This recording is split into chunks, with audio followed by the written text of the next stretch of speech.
But let's go back to the very beginning then. So what made a young John pick up a guitar or the bass or get into music to begin with? What was it?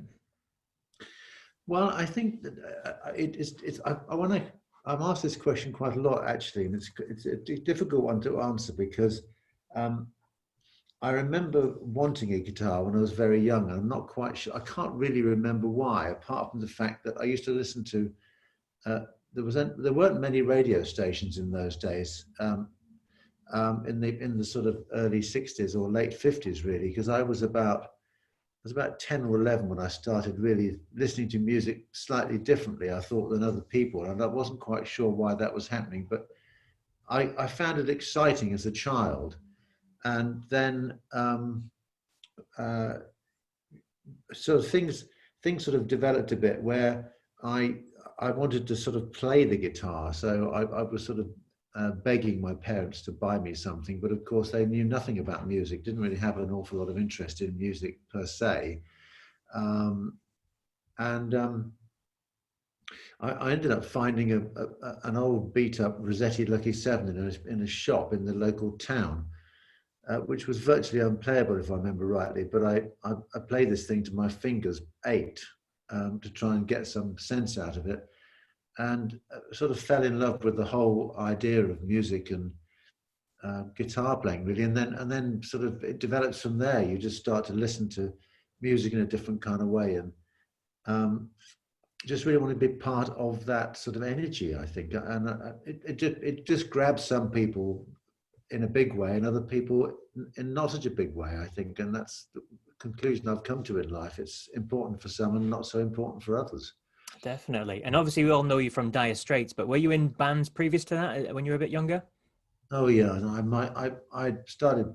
I did my first performance at the age of 15 at school when I played on the stage just before the film started on a Saturday night, and I played "Hang Down Your Head, Tom Dooley," which I think is two chords if I remember rightly, and just about got away with it. And then I joined the school band, uh, and I couldn't join it as a guitar player, so I joined it as the bass player, and I realised that actually that was was my instrument.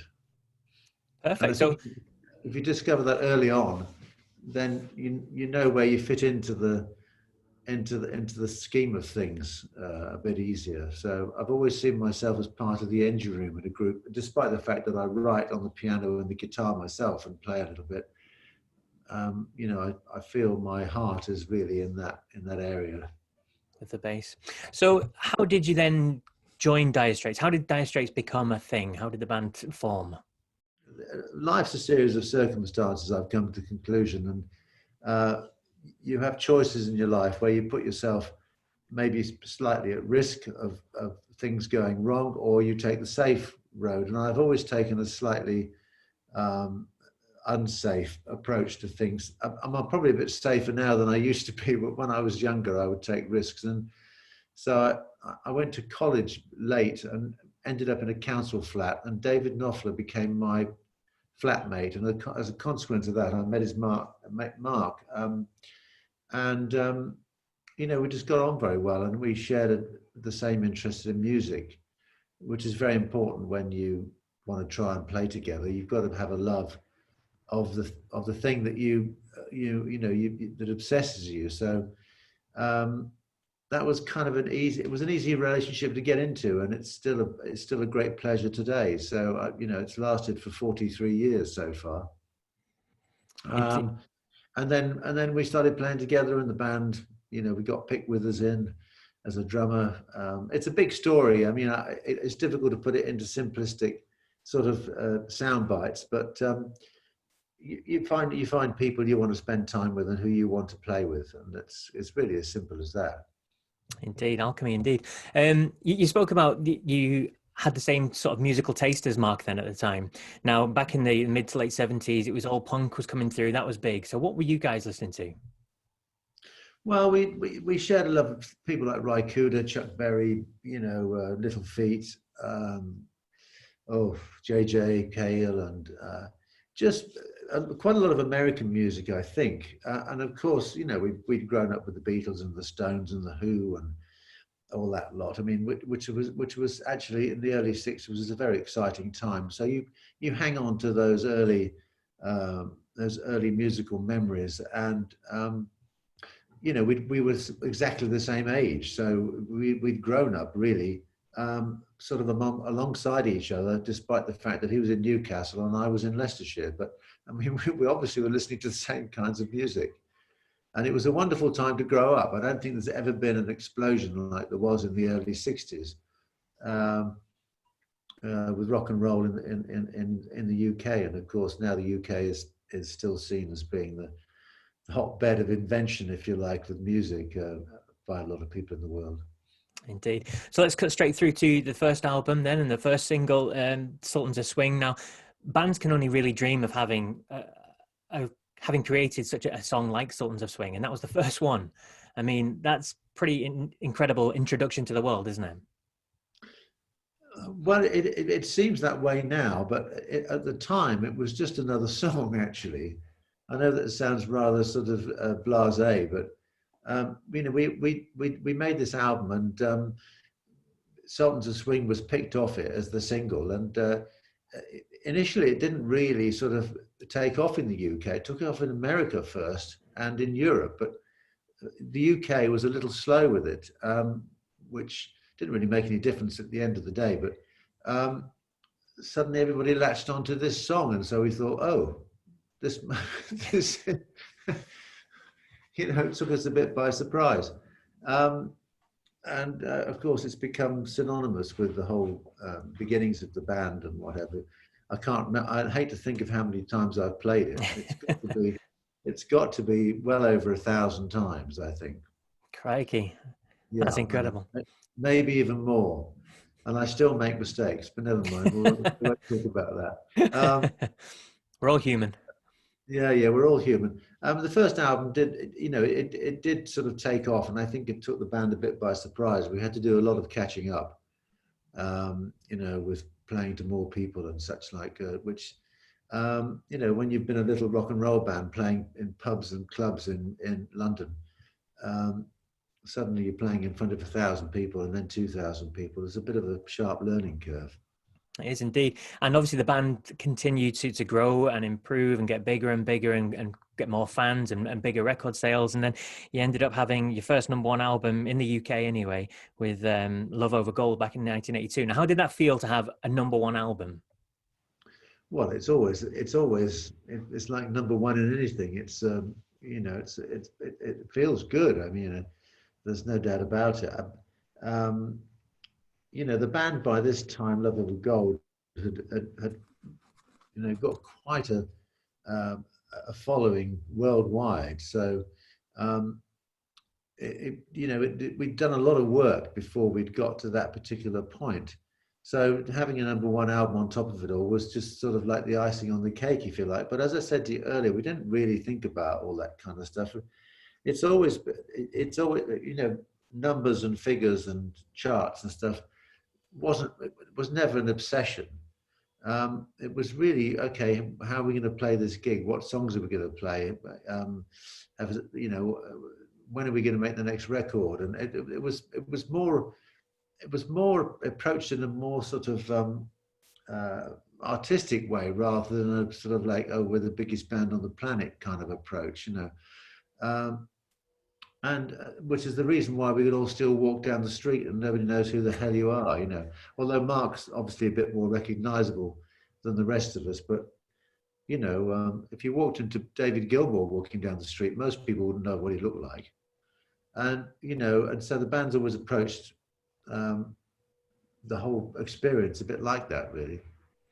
Okay, and you mentioned making the next record there. The next record obviously became the seminal Brothers in Arms. Now, how did you feel going into the studio to produce this album on the back of a #1 album? Did you feel any added pressure or anything like that? Not consciously. I think that we approached Brothers in Arms like we approached all the others. We found we had a bit more time. I think up until this point, up until about 1983. We finished the Love Over Gold tour, and we didn't actually go to America on that one because sorry, that was my window banging. we, we were pretty exhausted. I mean, we'd done an enormous amount of touring Yeah. over the 5 years before the end of Level of a Gold tour, and we needed a break. And in fact, actually, that was the time to take the break after Love of a Gold, and then so we took our time with Brothers in Arms a bit more than we did with the others, but we still approached it in the same kind of way.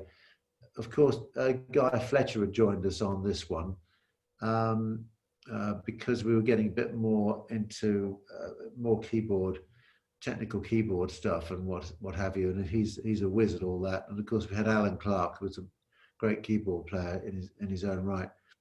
So the band was developing size-wise as well as musically, and it's quite a lot of this is about the kind of songs that Mark was bringing to the table, and so the Brothers in Arms songs needed a little bit more consideration. I think there was quite a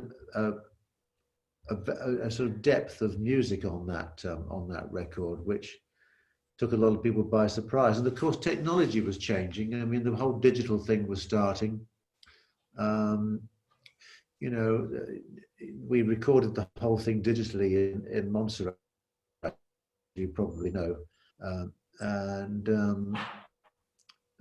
which was interesting. So, and then the whole CD revolution. I mean, there's a whole lot of things going on right then, which was, not only just artistically, but also commercially, with the CD being pushed like crazy. A great sort of advance for the capitalist system of selling things that people had already got. Let's give them a new thing to play it on. So it was, and MTV was a big deal then, of course. It had just come over from America. And I was just going to say there, obviously you were kind of very much at the front, the vanguard in terms of things like that. When you mentioned CDs, the first album to sell 1 million copies on compact disc itself. I believe so, yeah. Yeah, and then obviously you mentioned MTV. It was the first video played on MTV Europe. It became almost a poster song, didn't it? The poster video for MTV kind of generation. Yes, it's ironic, really, because I mean, the song itself is a bit of an ironic view of the whole kind of MTV thing. America didn't understand the irony of that at all. So of course it was put on heavy rotation in America, which was, thank you very much. That became a very big song in the States, Money for Nothing, my goodness. And in fact, actually, when you want to talk about stats and stuff, that was the first time we had a #1 album and #1 single in America, which was, that's kind of a bit of a milestone really for the band as well. Yeah, very big deal. So just talking about Money for Nothing, what happened with Sting? How did he get involved? Was he involved early on, or was he drafted in a bit later, or how did that come about? Well, there's another of life's coincidences. I mean, the whole thing, we were just in Montserrat having, just making the record and, drinking beer in Andy's bar afterwards and all the rest of it and having a very nice time. Although I did have to say, this was the Caribbean and it rained for 6 weeks solid. It wasn't much sort of time out of the studio. So I suppose that's the reason probably why we got on with a bit of work. But Sting turned up in, I think it was January. He was on. He'd already recorded with the Police down there, I think, at George's studio, George Martin's studio. And so he'd fallen in love with Montserrat, and he was a great windsurfer. And so he'd come down. Actually, he was on holiday. And we heard he was around, and he knew we were there, so he came up. We'd met him a few times before, and he came up to listen to some of the music one night and have supper with us at the studio. And he was listening to Money for Nothing, and he just turned around. I think he turned around to us and said, "You bastards, you've done it again." And, he said, "That's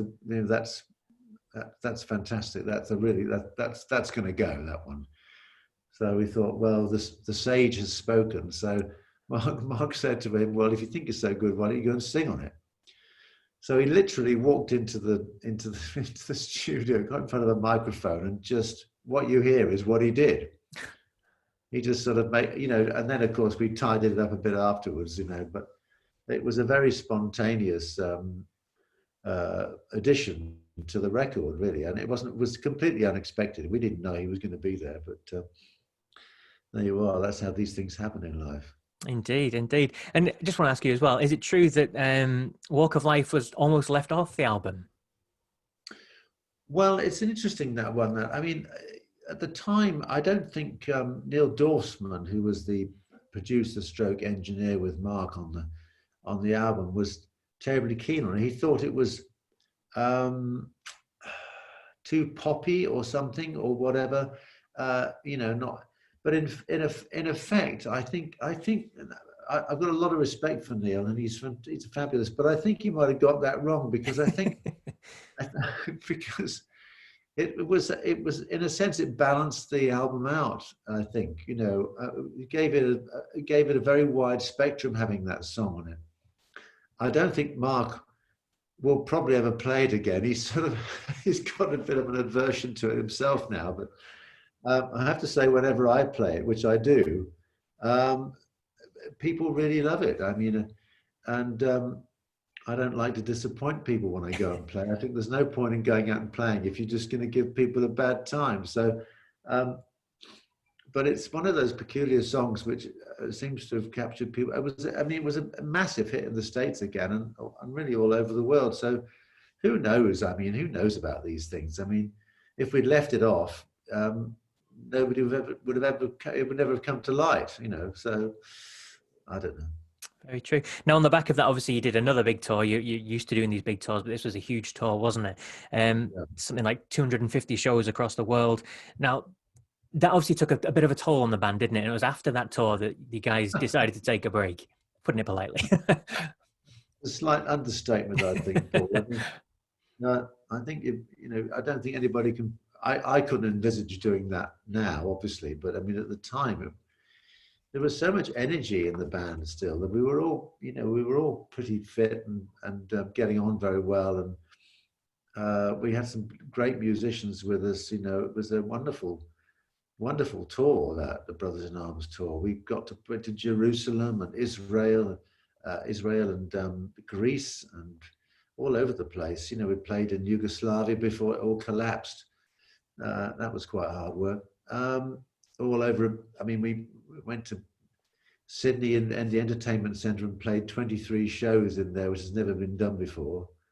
I mean, it was all slightly mad, but I have to say it was very, very enjoyable.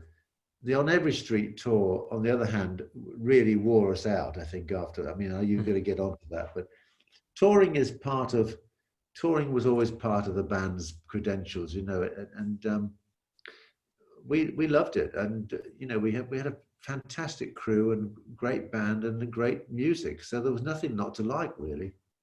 So at that stage then, when was it a break, or was it, we're calling it quits? So what was the decision at the time? Was there always a thought that you would come back and play together?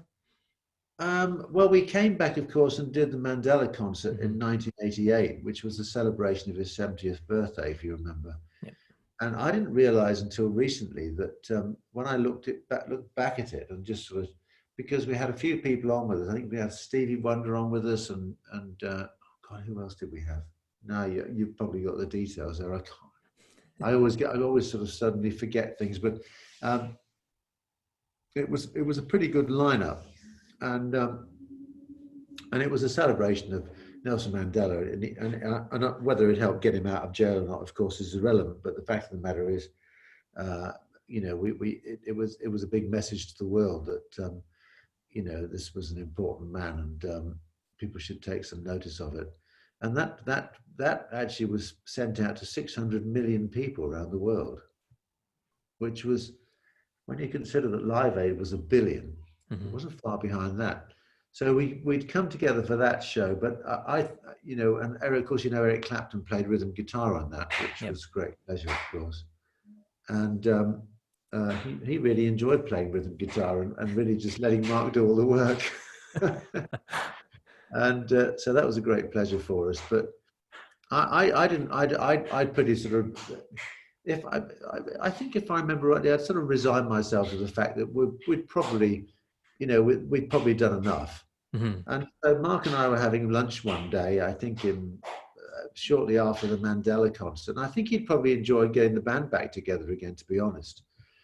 He'd gone off. He'd gone off and done a few other things, as was his wont in between each of the albums. You know, like Local Hero and Stevie Nicks and Steely Dan and Bob Dylan, and goodness, dropping a few names here. But he'd done a lot of work with other people, and I think he wanted to change the way that he wrote, and in fact, that was starting to happen with on the On Every Street tour, which. On the album, sorry, the tour came later, but so I was a bit surprised when we sat down and had lunch one day, and he said, "Do you want to make another record?" And I went, "I'm free," because of course he and I were the only two surviving original members by this point. Absolutely. So you got back together, as you said, you released On Every Street, and then you toured. It was probably even bigger, wasn't it, than the Brothers in Arms tour? Yeah, it was bigger and more exhausting. Yeah, I think getting towards the end of that was, I think we all realised that probably that was enough. That was the end. It was a good time to stop, and that was a big tour. That was a big tour, and I think it took us all a bit of time to get over all that. Actually, to be honest, I mean, it was exhausting, both mentally, physically, and emotionally. Actually. So how did it feel then going to a couple of years ago, 2018, when I don't know if you got a call or an email or something to say that that's it, Dire Straits are into the Rock and Roll Hall of Fame. Now, how did that feel? Well, it was right. The Rock and Roll Hall of Fame is a rather peculiar organisation, I've discovered. In America, it's an absolutely massive deal. Yeah. You have to realise that. Whereas over here, it's very nice to be honoured and all the rest of it, but it's not regarded in such a high manner. It got a bit complicated, to be perfectly honest, and I'm not going to go into the details too much, but Mark decided he didn't want to go, and I completely respected that. They didn't really handle it very well politically, to be perfectly frank. It wasn't between Mark and myself where the problem was. Let me make that very clear. He just decided that he didn't want to get involved in all the political shenanigans which was coming out of the Rock and Roll Hall of Fame committee. And I said, well, look, I know this is difficult for you, but I'm going to go. And Guy wanted to go, and then suddenly Alan said he wanted to go. So the three of us went to accept the award, and it was pretty strange. It was pretty odd dealing with them, actually, but I won't go into the details because it could take quite a while. No problem at all. It was a great honour, and I suppose you could say, well, it took them a long time to give it to us, but never mind. It doesn't matter. They get there in the end. Now, as well as the Dire Straits music, you've always kind of recorded your own music, haven't you? You had solo albums, even back in the 80s too. Now, is that something... I might get around to that, yes. Did you enjoy having a bit more control then when you're doing your own stuff?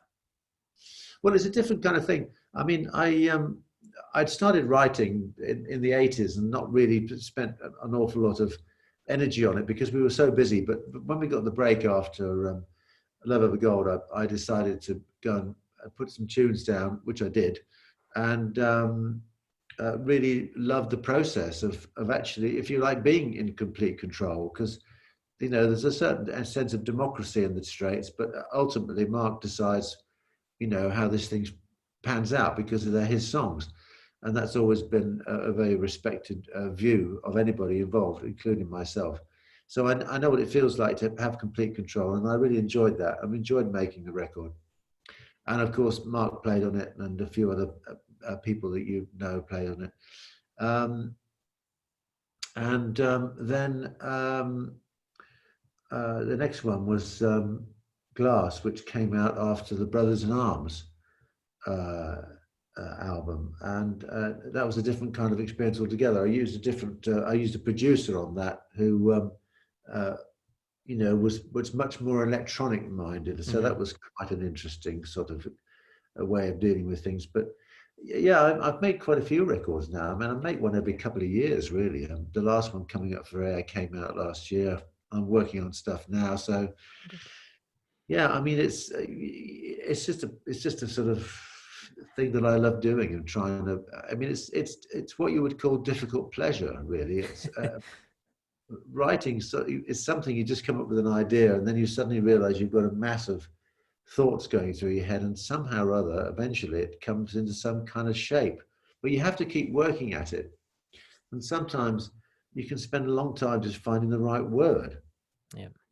And then at other times you just write something down and it seems to just spill off your pen. And I don't really quite understand what that is. The fluidity of things sometimes is weirdly easy, and then other times it's fantastically difficult to try and get the right sense of something. So I do enjoy the process, but it's sometimes it drives you completely mad, and you just put the guitar down and say, "Oh, for Christ's sake, let's just leave it around for the day." I've been working on something this morning which has been driving me slightly bonkers for a while. But, that's I was going to say, you mentioned you're writing, in the process of writing now. Do you have many songs ready to go, or do you have any plan of when it'll come out? Well, I've been putting some, actually during lockdown, I worked with my son Harry on some little sketches that I've been working on just to get some ideas together, because it helps sometimes to put roughs down just to work with and then think, that's not so good, let's change that. So, and because he's actually quite good at he makes his own music, electronic music. He's a DJ, Harry, sometimes, and so he makes his own music, and he's also become a very, very nice piano player. During lockdown he took piano lessons, which actually has been very good for him. So I worked away with him on some tunes, and then he's gone back to London now to work on his stuff and various other things, and so I'm still putting sketches down now with my son-in-law, who's also a record producer, would you believe? So Keeping it in the family. Yeah, keep it in the family. So yeah, I'm always busy doing that, and of course I spend a lot of time painting as well, which I love to do. Yep, and that was something I was going to mention as well. Your painting is a love of yours, and it's something you got more and more into in later years, isn't it? Yeah. Well, I think when we decided to put the band to bed in 1982, 83, 92, 93, this was an opportunity for me to follow that other love, really, and which I do now. Perfect. Yeah. Lovely. Well, it's been absolutely pleasure to chat with you, John, and I wish you all the best. And when the new music does surface, we'd love to chat with you again and just find out how all that went. Well, we will. I mean, you'll be the first to know, Paul. Thank you very much.